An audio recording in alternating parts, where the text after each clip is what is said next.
మతపెచ్చ ఎలా ముదిరింది బెంగాల్లో అనడానికి సాక్ష్యం. తృణమూల్ కాంగ్రెస్ తరపున మేయర్గా ఏదైతే కలకత్తాకు ఉన్నటువంటి అభ్యర్థి పేరు ఫిహాద్ హకీం, ఈయన గారు ముస్లిం మతంలో పుట్టకపోవడం అన్నటువంటిది మీ చేతకానితనం, మీ పాపం.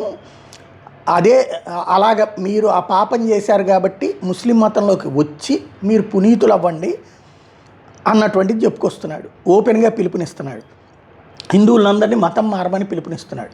ఈయన గారే ఒకప్పుడు మమతా బెనర్జీ మంత్రివర్గంలో మంత్రిగా చేశాడు.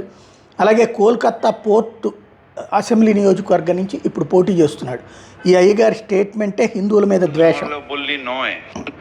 দুর্ভাগ্য নিয়ে জন্মেছে, যারা ইসলাম নিয়ে জন্মায়নি তাদেরও দাওয়াতে ইসলাম, অর্থাৎ ইসলামের দাওয়াত দিয়ে তাদের মধ্যে ইমান নিয়ে আসলে এটা আল্লাহ তাআলাকে খুশি করা হবে।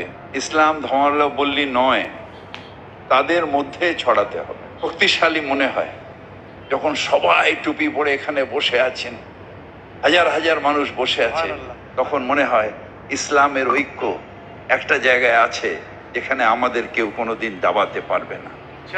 ఇలాంటి వాళ్ళని ఏమనాలి?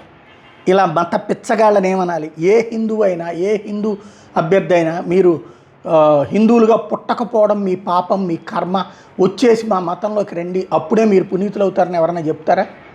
మతం మారండి అని చెప్తారా? కానీ ఇక్కడ జరుగుతున్నా సరే కళ్ళు మూసుకుని కళ్ళున్న కబోదుల్లాగా వ్యవహరిస్తున్నారు.